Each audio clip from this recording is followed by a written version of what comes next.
The following content is provided under a Creative Commons license. Your support will help MIT OpenCourseware continue to offer high-quality educational resources for free. To make a donation or view additional materials from hundreds of MIT courses, visit MIT OpenCourseware at ocw.mit.edu. So today we have from EA, Timothy Cohen's going to give a lecture on development best practices from Electronic Arts. This is about the time of the class where we start doing hour-long lectures, and then the remaining 2 hours is open for your work time. It's really going to start being like that probably not next Wednesday, but the following Monday is when that's going to be a pretty stable time. So when you're working on Project 4, you're going to have a lot more in-class time to work in your teams. Hopefully you've been taking advantage of the class time to work in your teams for Project 3. Today we are doing playtesting. Has everybody already prepared for what they're going to do for their playtest today? Do you already have questionnaire, survey, observer notes, things like that? I'm seeing some blank faces. That's OK. We're going to give you 15 minutes to set that up. So we're going to do lecture, take a short break. Then you'll get 15 minutes to prepare for the focus test. We're asking you to set up 3 workstations for the test at all times. I'll go through the details when we start that up. But you'll get a little bit of time to do to set up for playtest. Remember, we're asking for 2 focus test reports for Project 3. This is going to count for one of them. The other one you need to do on your own time or have already done. Grading is practically finished for Project 2. And now it's just entering it all into the Stellar forms, and you'll have all that by tomorrow night. What I can say just in general for grading, Project 2 looked really good. Most of the games completed all of the requirements. The main requirements that we saw that were lacking in some of the games were really the legal requirements. Putting your credits, putting your names on the game. We asked for that, so please make sure you're doing that for Project 3. Even if it's not in the game itself, it can be on the full sheet, the full HTML code for the game. So make sure you're putting your names on your games when you're turning them in. And also, if you're using any outside code, any outside assets, that should all be listed as where it's coming from and what license you have for that. Phaser is MIT licensed, so there wasn't anything special for there. But if you're using Unity, take a look at Unity's license requirements, make sure you're fulfilling them. If you're using Hax or Flixel, make sure you're fulfilling those requirements. I believe we already gave you some comments on the postmortems, but for the most part, those also looked good. For Project 3, here's the cheat sheet for Project 3's postmortems. You got a page to write a postmortem, make half of it about your team practices and processes, the other half about the game and the design. That's really what we're looking for, is understanding how your team organized itself, what communication problems you had, how you solved them, and even more importantly, what are you going to do in Project 4? Because in Project 4, you're going to have 8 people on your team, and problems are going to show up more often. So hopefully you're coming up with ideas and ways to be prepared for those kind of things. Any other comments? Otherwise, for the other turn-ins for Project 2, task lists were good, backlogs were acceptable. The focus test reports for the most part acceptable. We gave you some comments about your focus test reports. We gave you some comments about your design changelogs. We also are giving you a big chunk of comments about the game design. It's going to be labeled not part of the grade. So it's not, like I said, it's not a design class, but we do want to give you some feedback on your designs so it can help you out with future assignments. That's it. Any questions about anything? Great. So I'm just going to hand it off to Tim. Great. So can everybody hear me? Sound good? I guess raise your hand in the back if you can hear me. Good? All right. So let me start off a little bit with just introductions, who I am, my background, where I came from, why I'm here maybe. I'm actually originally from Oklahoma. I was born in Tulsa, Oklahoma, and went to Oklahoma State University. And going to university, I actually had no idea what I wanted to do, kind of just sort of landed at one of the in-state tuitions for university. But I knew my dad was an engineer, a programmer specifically, and I kind of thought that I wanted to go do what he did. So I went into university, was going to go be trained to be a programmer. He actually gave me the advice to go work on more pure engineering. And so for my undergraduate degree, I was actually focused on mechanical engineering. And I stayed at Oklahoma State University and went on to aerospace engineering. Did graduate school, was in pursuit of a PhD with ultimately the goal I wanted to be an astronaut. I didn't make it there. I make video games today. But I did get a chance to, through graduate school, work on research for Dryden Flight Research Center in California, and actually spent about 10 months there as a visiting researcher while I was working on my PhD. And what I did for them was what I'd say were flight simulators, but not that kind of flight simulator. It's more this kind of flight simulator. Computer simulation of aircraft. I did a lot of both the simulation of the aircraft and generating of visual representations of those simulations. And ultimately, out of all that work, I did finish my PhD and sort of officially became a rocket scientist. And so then I had to decide what I wanted to go do. And my plan really was to go work at Lockheed, design aircraft, work on flight simulators for them. That was basically my life's mission coming out of college. But that didn't quite happen either. And I ended up at EA Sports. So instead of working on flight simulators, what I've done for the last 14 years is work on NFL football simulators. A recruiter from EA just basically blind contacted me from my resume posting on monster.com. And they brought me down to Austin, Texas to work on my first video game, which was Madden NFL 2002 for the PC. There was a small team in Austin of about 6 people that built this product off of a shared code base from the PlayStation 2, Xbox, and GameCube.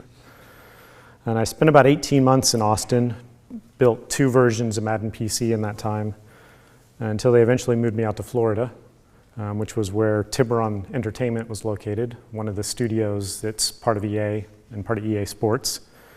And I've been there, really been with Tiburon for, I guess it's counting 13 years now. And in that span, one of the things I'm most proud of is that I've built 14 versions of Madden in that time. And I can say, with the exception of Madden 15, because my role's changed, I've contributed at least 1 line of code to 13 versions of Madden over the last 13 years. Things are pretty different at Tiburon from when I started in 2001. There were about 200 people at the studio when I started. There's 700 at our location today. We work on 3 different products, and I'm the group technical director for the studio, so I help make sure that all 3 of the products we build succeeds and sort of monitoring engineering and technology development for the studio. And our 3 products are obviously Madden, we build NBA Live, and we're working on the next generation of PGA Tour Golf, which will be out this March. So that's my background. A little bit about my role. It is an engineering leadership role as a group technical director. And I very much don't write much code. In fact, I kind of joke with the other engineers that the coding that I do is PowerPoint these days. So let's talk a little bit about Madden, set a little bit of context about some of the philosophy and best practices that I hope to kind of pass along today. Madden in North America has been we call it a top 5 product for at least the last 15 years. Typically is a top 3 product in North America. Generally, the first-person shooters are the big sellers, especially in North America. Sometimes you've got some of the action games like Grand Theft Auto.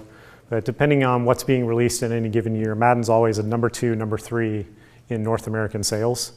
And you can see FIFA, top 10 North American sales. They're a different sort of a sports product. That is the big sports product, but they have global appeal because the sport has global appeal and it sells in a lot of markets that Madden does not. But as a North American company, Electronic Arts, the number 2 title in North America, in fact on that last chart, the number 1 title in North America that EA sold is Madden. And it's very important to EA. It's very important to EA's stock price. If you look at any sort of financial reports or just even news briefs on financial listings for EA, you'll often see that the little blurb at the bottom where they kind of describe who Electronic Arts is, Madden's almost always listed as Electronic Arts, developer of products such as Madden, Battlefield, FIFA. Madden is very important to EA, and the success or failure of that product is very important to the public company's stock price. And if you look at Madden development, given its importance to the company, given the size of its sales, it's a big team. There's over 200 developers on staff that do direct development on Madden. That includes engineers, artists, designers, producers, product managers, quality assurance testers. And there are additional developers that contribute through Central Technology. We're a very large organization that contributes in a lot of different ways, but sort of at our studio, call it 200 people doing direct dev on Madden. 10 million lines of code, give or take a few. That's physical lines of code, so it includes white space and comments and those kinds of things. But a lot of code to look at across 150,000 plus files. And we do development distributed across 4 different locations. So we've got primary development in Orlando, but we also have remote development in Austin and a contract company that we work with in Nova Scotia. And Vancouver is the sibling studio for sports, EAC, who makes FIFA, NHL, UFC. They contribute a lot of central technology that helps ship Madden each year. So there's really sort of 4 locations that we're distributed across. Really, the message here is Madden's big. It's a big seller. It has big importance, and it's big, large-scale development. Large teams, large code bases, large complexity. Then the other characteristic about it, and it's kind of important to sort of understand the nature of this project, this big project that also iterates at an iterative cycle every single year. So our sports products come out at the start of the sports season every single year. And it's critical that Madden comes out on its date in August when the NFL season kicks off. Our gamers expect it. Our shareholders expect it to sell. And if you miss that start of the NFL season and were to say slip your ship date, that means a lot of lost opportunity in terms of delighting our gamers. That's very different from other types of game development, like certain games that they're done when they're done. And even within EA, we do this a little bit. This was one of the announcements we made about Mirror's Edge. That's not Madden. Madden can never miss its date. And it has come out in August for the last 25 years, consistently and reliably. So kind of given that context, what I want to talk about a little bit first is just some philosophy. And this is kind of some philosophy I've come to over the past couple of years about what I think makes a good engineer at EA, and specifically on Madden and our sports products. What kind of some of the mindset and things that you may need to break out of in order to be successful doing development on the big title that's got to come out on a particular date. And when you are a big title and a big team and a complicated project that has to hit a particular date, the first thing that happens is we go add a lot of really complicated process because there's a lot of moving parts. Everything's got to get tracked, and if anything slips, then we're not going to hit our date. You add a lot of checklists. You check things off, hopefully get everything checked off. But the reality is there's always a lot of work to do. We've got 200 plus people doing a lot of different types of work, and you only have about 1 year to get work done. And we want to do and put as much as we possibly can into that product every single year. Because if nothing else, I know I'm very sensitive to our sports products tend to, because they come out every year, we tend to get beat up a little bit over, it's just a roster update. They haven't done enough. There's not enough improvements over last year's product. Well, we do a lot of work, and we want to do a lot of work. to make sure that every single year we're putting out the best possible product that we can. And it's not just us, also our gamers really want, they're giving us a lot of feedback. We want this, let's get this feature in. Madden would be better if you just did this. So there's a lot of work, and our kind of human nature is let's do it all. We're going to get it all done, we're going to ship an amazing product, and we're going to get it all done on time in August. Well, if you take on too much and you try to do everything, disaster happens, inevitably. And one thing we have to remember in sports is development's kind of it's a multi-year journey, it's a path. Most game products, especially if you're looking at like a open world action-adventure game or a first-person shooter, they tend to have 2, if not 3 or 4 years of development. We kind of start to think about Madden development in that same way, where it's a 3-year process with incremental leases along the way, where the game just keeps getting better and better and better on a 3-year roadmap. And it's important kind of in this sense because I think all game makers want to do everything, want to make the game as amazing as they can. But in sports, you really have to embrace iteration. And that means kind of finding the right balance between doing everything right, and especially if you're an engineer, remembering that sometimes you have to balance between getting everything done right and maybe using some duct tape and kind of hacking in a quick solution, because you've got 3 years to kind of make sure that you're getting things done on that road that you're on. So another idea I like to talk a little bit about, again, just more philosophy about engineering, and it's kind of the difference I talk about the difference between science and engineering. And I'm going to sort of give the extreme examples and maybe overgeneralize things. But one of the things I talk about to my engineers is, if you look at science at its core is about the pursuit of knowledge. The idea is king. You're going to try to figure out how things work. You don't know what you're going to do once you find it out, but just the fact that I know how that works, I know this idea, that's what's most important.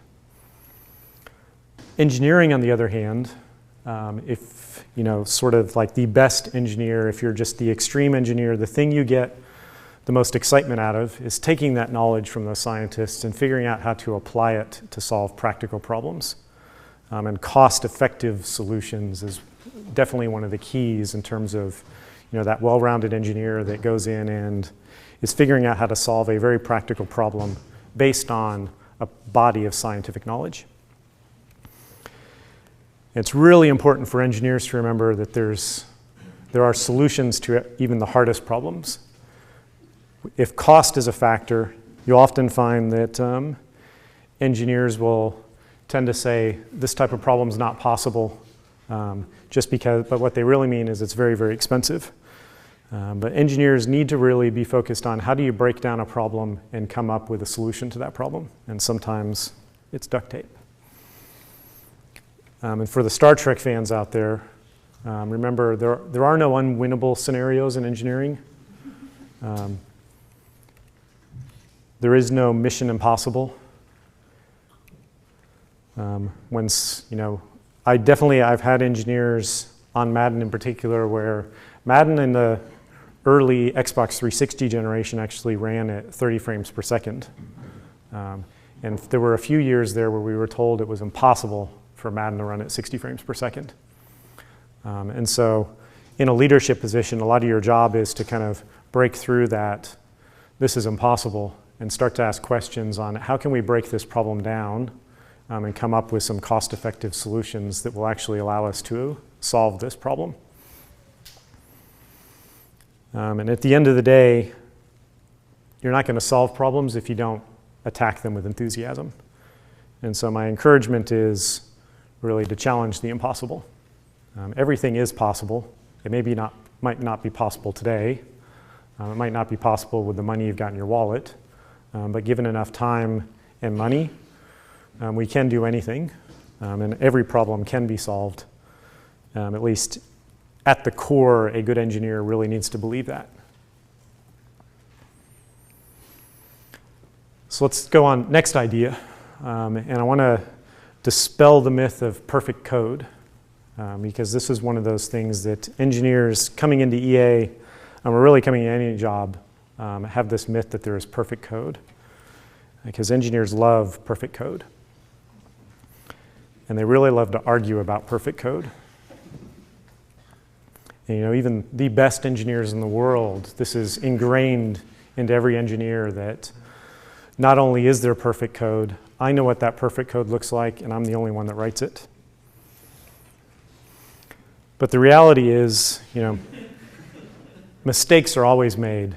And it tends to be the first time you write code, especially if it's the first time you've written code for a problem you've never solved before, you're going to make mistakes.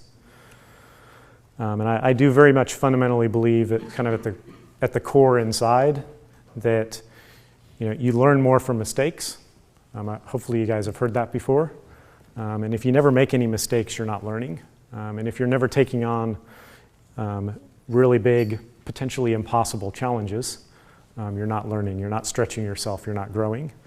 So it's important to remember that mistakes will be made. You're going to learn from those mistakes, and you know what? Your code will get better as you make those mistakes and refine it. So you know, remember, there is a software development life cycle, and in fact, a lot of times when you're arguing about perfect code, it's very early on in the cycle, and you don't even know what you don't know because that code hasn't been through that software development life cycle. There's almost no guarantee that there's no bugs in this code that you're writing, and it really isn't until you make it through that software life cycle that you're going to understand what those bugs are towards the end of the project, where you had this perfect code, and all of a sudden now it's been all the way through testing and certification, and now you see, oops, I made a mistake. And when you kind of tie that into our sports iterative cycle, where we're embracing iteration, taking on the impossible, one of the big things that I try to impress on people is don't try to value less the perfect code and start to think about proven code. Proven code that's been through that software development life cycle, has had the bugs shaken out of it. Even if you didn't write it, that code is proven and will have less bugs, typically, than code that you go write from scratch. And then the next idea, and this is the last one before we kind of get on to the other section and get out of the philosophy stuff, is on a big team, on that iterative cycle, there's a lot of tasks. There's a lot of work to get done. I mean, everybody's given their tasks, and they have to finish their tasks. They've all kind of got this little piece of a puzzle, and they own their piece of the puzzle. They've been given this task, and they're going to get that piece done, and it's going to be perfect given the context that they've been given on that task. The trick is there's a lot of dependencies, and it's often very hard to go see how do all those pieces fit together. And when you've got this kind of situation, you start to sort of end up with, you've got these features, which are actually a collection of tasks, and those features don't really have an owner. All the tasks have an owner. Someone's doing the tasks. But what about the feature? Does the feature have an owner? Does anybody know how all those pieces are going to fit together? And if you don't have someone owning that feature, you end up with unfinished projects. Or potentially you end up with not quite what you were looking for, because you didn't really understand from this task how it all fit together and was going to ultimately deliver whatever it was that we were looking for. And so it's super important when you go get immersed into a really big team and you're handed a bunch of tasks to pick your head up every once in a while and make sure that you're focused on that feature. And potentially you're asking, how does this task that I'm working on fit into this feature? Because if you've got that context, you may even realize, hey, my task actually isn't going to help me deliver on that feature. I'm not working on the right thing. And as an engineer with a technical background, I'm building good software, functional requirements, et cetera. You really need to be focusing on that feature because your task is just a means to delivering on that feature. So in summary, just a little bit of philosophy type stuff. Embrace iteration, challenge the impossible, value proven code, and focus on features, not tasks. And that's I think that's kind of my top 4. There's easily a top 10 list of things to kind of think about in terms of, coming in to a big company, working on a big team, some of the philosophy that you kind of need to take with you in your approach on integrating with that team and being successful. So now I want to talk a little bit about more on the process side, engineering quality. How do we as an engineering organization at the studio help make sure that we're delivering a quality product? And the game development's notoriously not very formal. We are game developers after all. The challenge though, when you're not terribly formal in your development methodologies and your development practices, is it kind of success starts to sort of rely on individual heroics or individual heroism. And that's a bit of a danger zone when you start talking about shipping a quality product that's big and on time, because quality is never an accident. I love this quote. It's never an accident, it's the result of intelligent effort.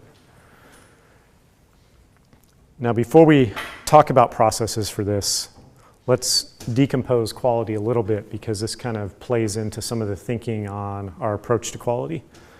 And really, it's going to focus on the different aspects of quality. There's perceptual quality. Is the game fun? Is it beautiful? It's how the gamer experiences the game. There's functional quality. That's kind of, does it work? An engineer is given a spec and writes code, and it either does or does not do what it was intended to do. And then there's structural quality. That's the underlying behind-the-scenes quality. It tends to be the type of quality that engineers care about the most. That's kind of the code quality space. Is my code perfect? The top 2, perceptual quality, functional quality, those are things that the gamer is going to see in your product. Structural quality is not something that the gamer will actually ever see or notice, but it is something that will hold up your project. If you don't have the right level of structural quality in your product, it will prevent you from delivering that product. Now, ultimately, at the end of the day, we're probably most interested in that perceptual quality, because that's the one that's most going to resonate with the gamers. Is it fun? Is it beautiful?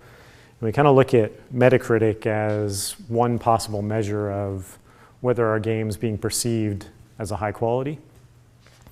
And this is basically a reviewer sits down and plays the game, or even if you go look at user reviews, a gamer sits down and plays the game, and then that game experience gets processed through their filters, and they perceive it to be at a certain level of quality. Now, functional quality is inevitably going to play into this. But what we generally see, I think, with Metacritic is a lot of the functional issues may not be seen because it takes hours and hours and hours of playing the game before those may be surfaced. And it tends to be, especially with Metacritic, you spend 4 to 8 hours playing the game, you process that experience, give it a score. So I tend to kind of argue, at least when we're talking internally about quality, that only the absolute worst functional issues are going to show up and play into your Metacritic score. But the gamer who plays your game for 100 plus hours is really going to notice a lot of those functional quality issues. And we also have been talking recently about kind of a spectrum of quality. And this is kind of tied to Metacritic, and I steal this from one of our executive producers, where from 0 to about 69, those games are sort of just foundationally solid.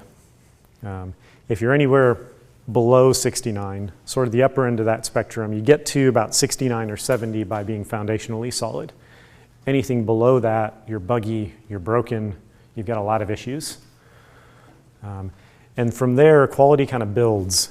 If you're buggy, broken, and have just glaring problems, you're never going to get to that next level where you've got good function. It functions, and if you have a competitor in the space, it functions at least as well as the competitor. And that's kind of that 70 to 79 range. Now, what we really want to do is we want to get up above that. This is interactive entertainment. We're trying to really delight the gamers that play our game. And from 80 to 89, we kind of start to talk about, all right, that's the point where your game is getting immersive. It's especially for Madden, it's starting to be very realistic. They feel like they're there on Sunday watching a game, and they're sort of immersed in the experience. And then even above that, which is where we really want to get, is 90 to 99 or even 100. I don't know if it actually goes to 100. But that's where now not only are you immersed in the experience, but the game is evoking emotion.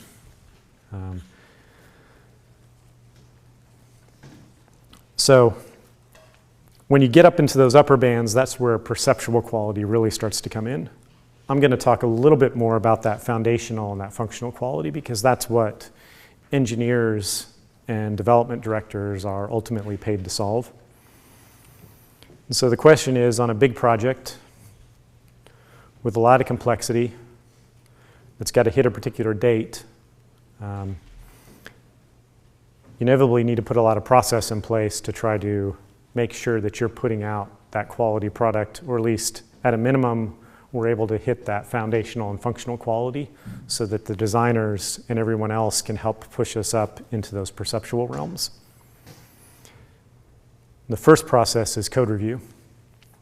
So let's talk a little bit about code review, because engineers love code review, especially because their code is perfect. And no one needs to look at this code to figure out whether or not it should be allowed to get checked in. At EA, and on Madden in particular, we do have a blanket policy: all code gets reviewed. If you're going to check code in, it's got to get reviewed. We even in this day and age where data is a huge part of development, actually there's a lot of data that gets reviewed before it gets checked in. But code review is sort of the primary function where, all right, you're going to check in code, it needs to get reviewed, and the goal there, let's make sure there's no bugs, right? Someone get a second set of eyes, have someone look at it, shake out all the bugs, because the second set of eyes will find the bugs before it makes it to QA. There's an interesting study recently, Rebel Labs. They did a survey and asked development teams, how many of you do code review, and how often do you code review? Code review is very prevalent, sort of coming at it from this industry survey. I think it was 76% of teams do a lot of code review. And their ultimate goal with this survey was to figure out the impact of code review on quality. And quality for them was defined by lack of bugs, so the functional realm of quality. And their study produced kind of an interesting result. They were actually looking at two factors: quality and predictability, both super important for sports. And they found that code review really helped with predictability. It indexed well. You could see if you did no code review, there was a 11 or 10% swing between no code review and always doing code review. Much less influence, though, on quality. They found that there was actually not much of a difference between teams that did code review and didn't do code review in the span of quality. Again, quality is measured as bugs. What is predictability? Predictability is able to hit your schedule on time. So now, that's not to say that we don't find bugs in code review, but I think that's interesting because it kind of aligns with some of my experience within EA. That now, don't get me wrong, we put code review in place because we wanted to find bugs early. And when I started at EA, we did not do any code review. In 2001, again, it's kind of individual heroics, pretty informal. On a 200-person team, you've got to do code review. And we do want to find bugs. But it's actually a little surprising that we don't find many bugs in code review. And I see that at our studio as well. How many people here know C++? All right, awesome. Let's play a little game quick here. It's called Find the Bug. You guys are code reviewers. Raise your hand if you can spot the bug. There is a bug here.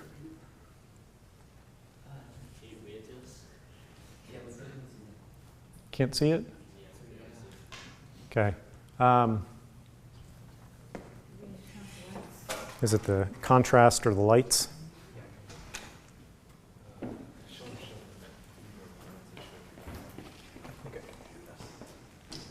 Anybody that can see it, spot it? You're checking if the two values are non-null separately, but within PURL you're using pserver. Yeah, good. Which might be Good. That is the mistake. It's just it's a cut and paste error. So someone moving fast, and it tends to be pretty easy not to notice this. It's just kind of hidden in a block of code where, it actually was intended in this case. It's just kind of following a pretty simple pattern. They should have been copying PURL into the str web URL. This was code that was written, tested by the engineer that wrote it, I presume. Code reviewed, checked in, and made it all the way out to QA.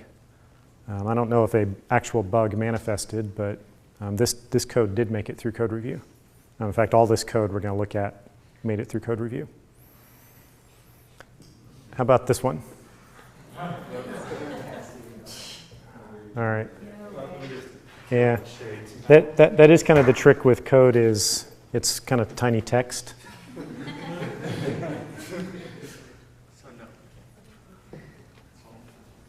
It's probably the sunlight.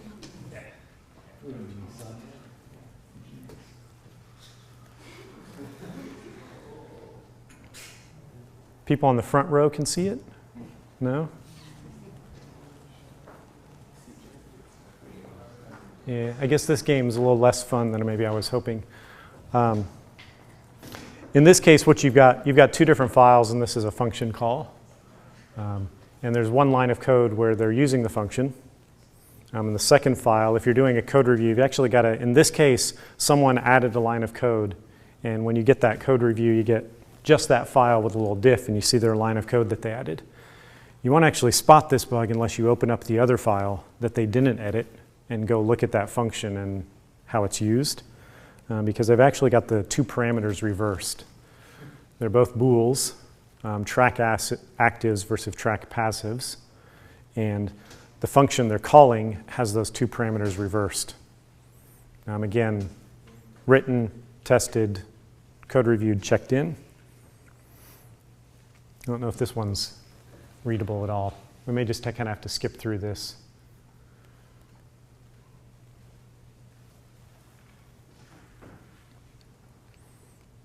In the interest of time, I'll go ahead and just kind of skip through these because I think they're all somewhat fuzzy and small text. But in this case, if you don't know C++ or don't know the syntax, with that indentation, there's an if statement there. With the indentation, it was probably expected that code would only get executed if the if condition was true. They missed their curly braces. And that indentation tends to, if you're reviewing the code, kind of draw your eye. It's like, yeah, that code looks okay. You're kind of inspecting it, and I'm sure that they knew what they were doing. And you kind of missed that the braces aren't there. And this one's maybe not. So in this case, their if statement, it's actually a constant number. This will always be true. And they probably actually meant to check if that value was equal to some particular value, but they actually just put the mask right into the if statement, and that will always be a number greater than 0, which will be true. And last one, this last statement here, this last statement doesn't do anything. They're just assigning one variable to itself. Again, really easy cut and paste errors. So, and I think the surprising thing in a lot of cases, again, we've got this process. You actually we do find bugs, but you don't find all of them. And a lot of really simple ones, things that after the fact, when you get a bug report from QA and you go look at that and you're like, how come no one caught this? How come the person that wrote it didn't catch it? How come the code reviewer didn't catch it? I'll tell you, in some cases, it's not even just one person code reviewing, but you may have 5 people that code review it. Again, we're big, multidisciplinary. Sometimes one check-in may take 5 different subject matter experts where I need a rendering engineer, I need a physics engineer, and I need a UI engineer to go review this code. And 5 different people review the code and no one catches the problem. But there are other reasons for code review. And this is one of the things I'm pretty adamant on, because when that report comes out that says code review doesn't really find bugs, and in fact, if you don't do code review, you're not all that bad off in terms of finding bugs. I say, wait a minute, we're not going to stop our code review process because there's other reasons for doing code review, and finding bugs is actually, I would call, my 4th reason. Really, code review is about monitoring structural quality, and that's why that report says if you do code review, you get better predictability, because your structural quality is this underlying quality that's going to help you be successful. It's going to help with your predictability. It's going to help with knock-on effects, where if you write code that's consistent, reliable, robust, and follows certain programming patterns, you're going to end up with a better result in the long term, and you'll be more predictable. It's also about knowledge sharing. So on a big team of 150 people, where everyone's got their own little task and they own their little task, we need to make sure that the whole team kind of has some insight into what all the other developments are doing. And if you're out sick, or you win the lottery and stop working, someone else at the company has maybe done some code reviews and has seen what you're doing and has learned from that and knows about how that feature, how that task works. And then it's also about education. So if you are the best engineer on the planet, you've been writing code for 14 years and you've learned from all your mistakes, and you write the most perfect code, having a new engineer who just works at the studio, who just came to work at the studio, is writing their first line of code ever, review your code, teaches that person something. And then the last point is obviously catch bugs. We do want to catch bugs through code review. It's not the only thing that you get out of code review. And really, static analysis and rigorous testing is the best way to catch bugs. And in fact, all those examples I just went through are caught by static analysis that we apply to our code base every day. Static analysis today is actually very good at pattern matching and identifying those types of issues. And on a code base our size, you see a lot of them. And static analysis is actually a very important additional process. I'm not going to talk a lot about that, to layer into a robust development process. All right, so the next piece, all right, if we want to find bugs and we want to drive functional quality, we need quality testing. And game development's messy. You're never going to find all the bugs. And really, testing is only good to find bugs. No matter how much testing you do, you're never going to know what bugs you haven't found, obviously. So we've got to make sure we do testing. And there's a lot of different types of testing. There's the engineer doing their own software testing. There's our QA department who does black box testing. There's automated testing. There's a whole spectrum of testing that we do on our product to help make sure that the product we put out is amazing. But inevitably, game development's messy. No matter what we do, things do slip out. In fact, in the first 48 hours of Madden launching, there is more testing done on our product by the gamers than we do an entire 10-month development cycle by ourselves. So one of the big processes we have in place today is test automation. You can't hire enough QA people to test your game for the scale and the size of games and complexity of games today. So we do lots and lots of test automation, and basically the goal is to get hours and hours and hours of testing through automation on hundreds of dev kits that sit idle at the studio at night when people are at home.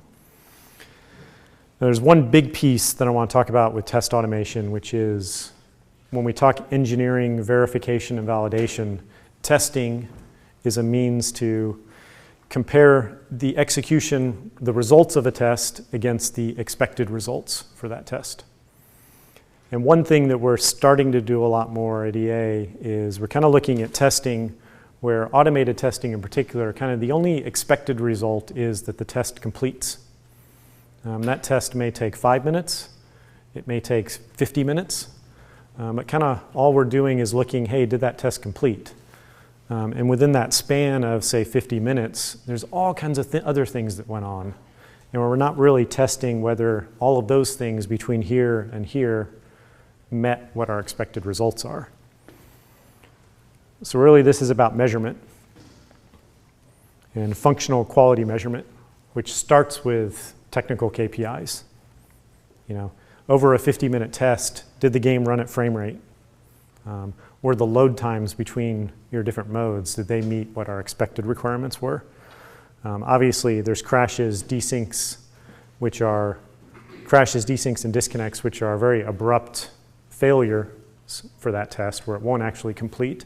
But there's all these other technical KPIs that the test will continue, but it may not have been doing what you had expected it to do.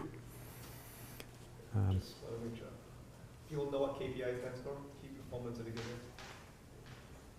So, measure. So what we're starting to do more now is measure and make sure that every build, so that every test, where an automated test, no one's sitting there watching it. I may not know if a QA person doesn't sit there and watch that automated test. We don't know that it's not running at target frame rate unless we measure it and report it. And with online services today, you can do a lot of measuring and automated reporting, capture all that data, and create dashboards that can show, all right, what's the performance of my game? And this is one of the first ones we put in over the last couple of years. We've always had performance analysis, but what we now have is automated solutions with very detailed level of reports so that every time someone plays our game, we're getting frame rate reports out of that game. And you can drill down a little bit and look at, all right, for Madden by stadium, every game that's been played in each stadium, what does the frame rate look like? And kind of look and see, all right, are there certain stadiums that have problems?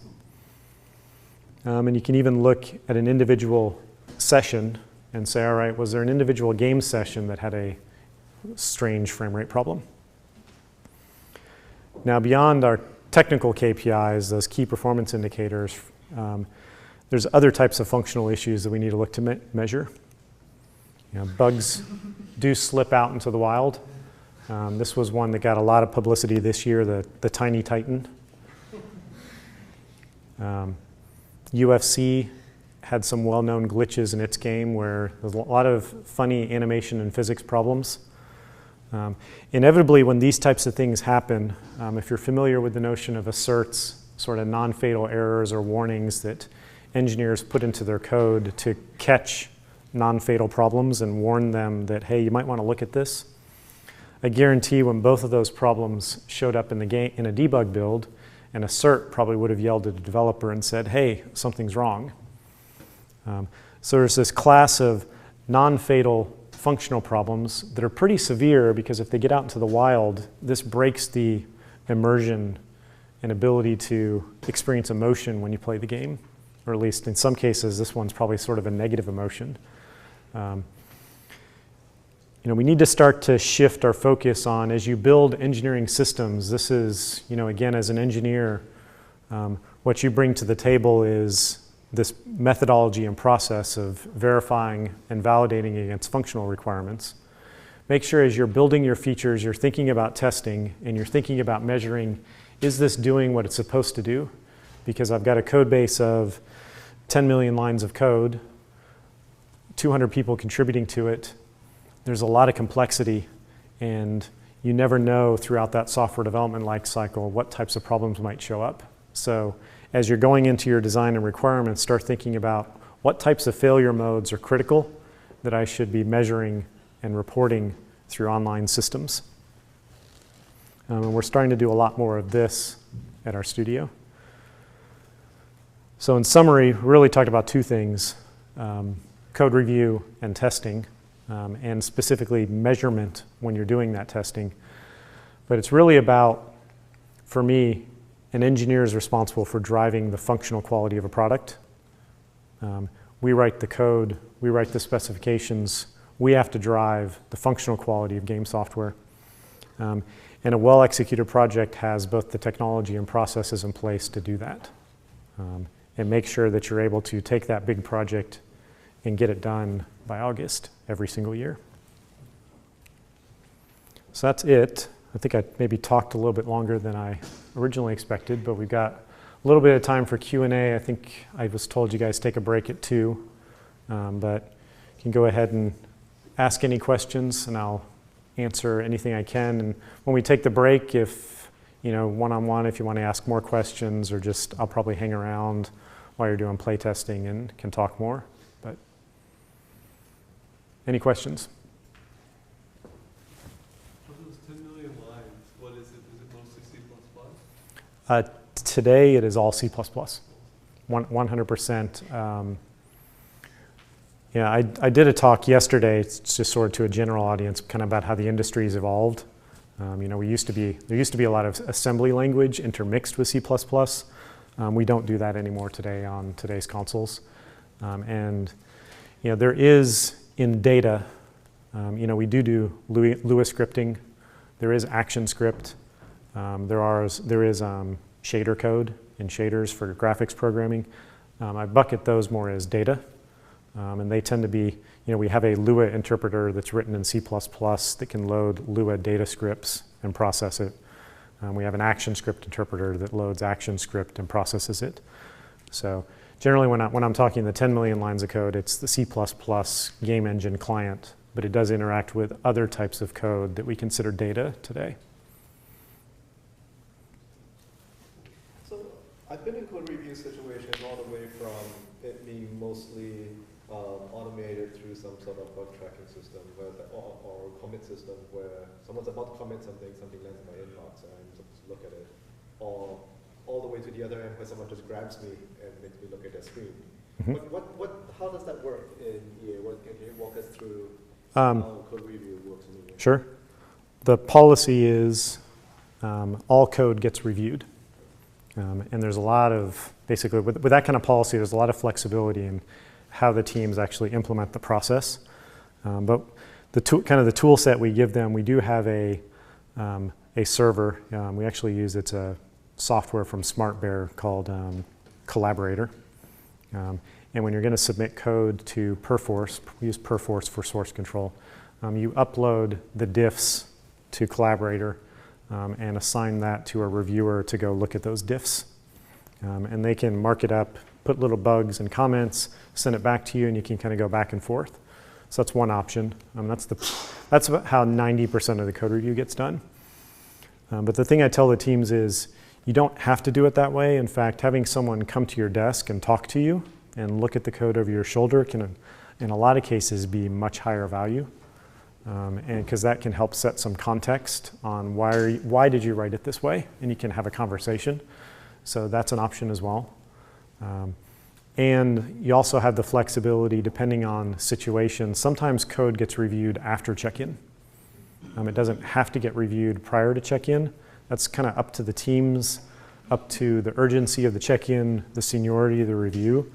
But the request is that all code gets reviewed. Again, to kind of hit the 4 bullet points on why. So I guess it depends.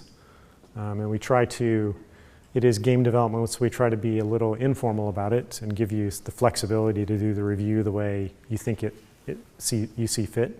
But provide a lot of tools and process and formality kind of through a prescribed automated system as well.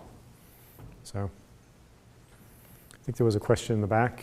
Yeah, how much additional work is it for you to do things like porting the same game to like Xbox, PS, whatever? It's for today's consoles, Xbox One, PlayStation 4, you're really starting to get to hardware that's converging. It's becoming more PC-like. Probably the biggest difference is actually going to be in the operating system. Each of those consoles has an operating system. Xbox One ends up being sort of a flavor of Windows, and PlayStation 4 ends up being sort of some variety of Linux. So you've got this operating system and driver layer that is different. But with the way EA is structured, obviously, we're cross-platform. Madden when I showed the charts earlier, actually shipped on 7 different platforms that one year for Madden 13. We've always built cross-platform support. And it's kind of I characterize it as about a 70-30 to 80-20 rule, where the majority of your code has no idea what hardware it's running on. And there's just kind of this base layer that interacts with the operating system and the drivers and does what it has to do specifically for the console. And so it's kind of, call it 80-20 in terms of code and kind of 80-20 in terms of effort.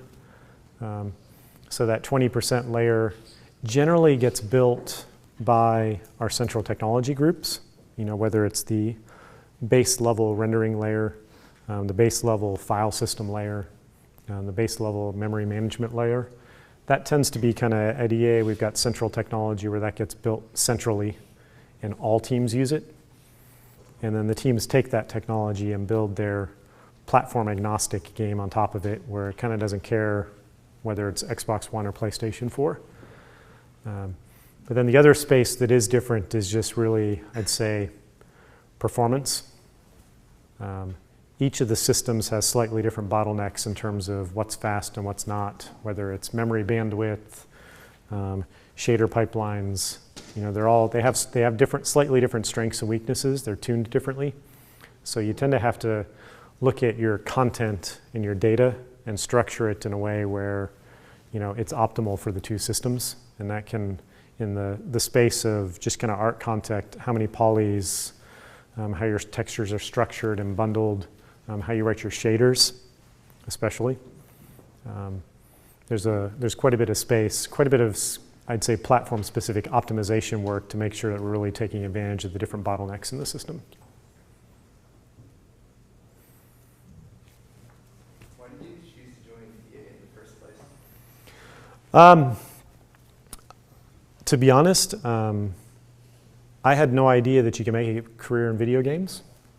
And like I said in the intro, I wasn't looking to go work on video games, mostly because I didn't know that you could.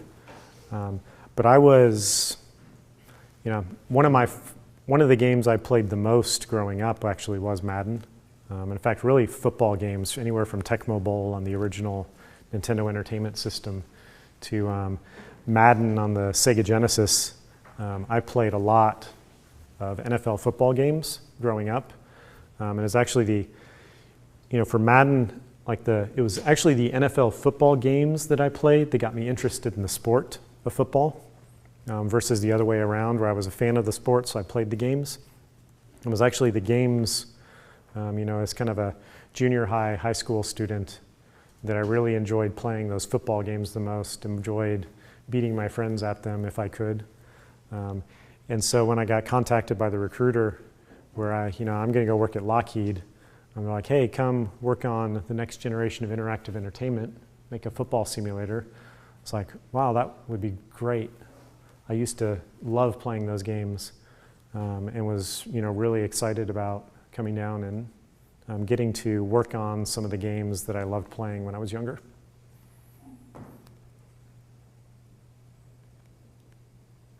Anything else? Do you know of SB Nation's Breaking Madden series? And if so, do you have any opinions on that? Where they deliberately set the game up with extreme characters, like 90% skill everything and 0% skill everything. Yeah. I did actually, I think it was probably about 2 weeks ago I watched that. So I do know what you're talking about. And, I guess my opinion, I think that's awesome.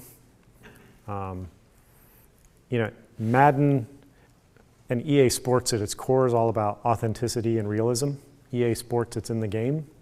And we're pretty serious about that authenticity, realism, almost to the point that, just kind of, this just me talking, as a gamer, where we tend to be a little too serious. And I kind of like that kind of stuff where it's more just having fun with the game, which is what it's all about. And giving, I think the content creation tools in the hands of the gamers, where you're starting to see a lot more gamers love to create just as much as they love to play. And giving them the flexibility that they can go in and do, it's an open sandbox, do whatever you want, we've maybe put a few walls and barriers around, but I would love to be able to put into Madden, hey, let's tweak the gravity. Let's really change up the physics. Now, the core of Madden is about authenticity and realism, so there's certain things that we're not going to deviate from that core, but what little flexibility we can put in where you can break Madden and have a little fun, because that's ultimately it's games, you want to have fun, and that's what you want to do. Personally, I'd love to see that we've got that support in there, and that's where the tiny Titan that slipped through, that wasn't intentional. I think we later, just sort of having fun and laughing at ourselves, we went ahead and released a Ultimate Team card pack that allowed you to unlock that as an intentional bug. But the original case, it was actually, it's another one of those, we make a change, and in our excitement about getting that change out to our gamers, we move fast, maybe don't have all the processes in place that we should have. Someone does some rough testing, looks good, push it out, and something slips through. But it's a big game. It is, when you start talking about that program testing and verification and validation, there are so many different permutations that have to be covered, so many different modes. It's not infinite, but it's a very large finite number. And it's almost impossible to test everything, which is why we're trying to start to get to a lot more rigor in our testing and how we measure and verify that everything is on track. So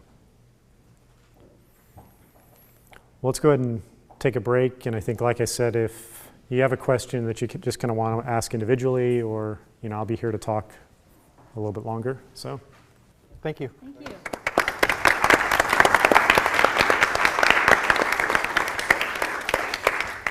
So the clock says 2:08. Back in this room at 2:18, we're going to give you time to start planning. You're going to run 2 tests, and then you're going to give us, have a little bit of time to reflect on your tests, and just a really quick, tell us what you learned today. Okay, it's 2:18, or thereabouts. Schedule for today is, you've got about 15 minutes to do planning. That means you should know what observations you're going to make when you're doing these tests. If you're going to do questions, either creating a quick survey or having questions you're going to ask your testers, just like we asked for last time. You're going to spend 30 minutes doing a play test. That means you're going to set up at least 3 computers with 3 observers to run those tests. At 3:05, I'm going to say, hey, switch. That means anybody who's doing observation is switching with the people who are doing testing. Everyone should have a chance to both observe and play at least 3 or 4 games. That lasts for another 30 minutes. At 3:35, you're going to have time in teams to complete your focus test reports, and then we'll just ask you a few questions about what you observed, but no formal presentation today. We just want to kind of know what you saw today. Questions? All right, so I'm going to yell at 2:35 to have your playtest ready to start by 2:35.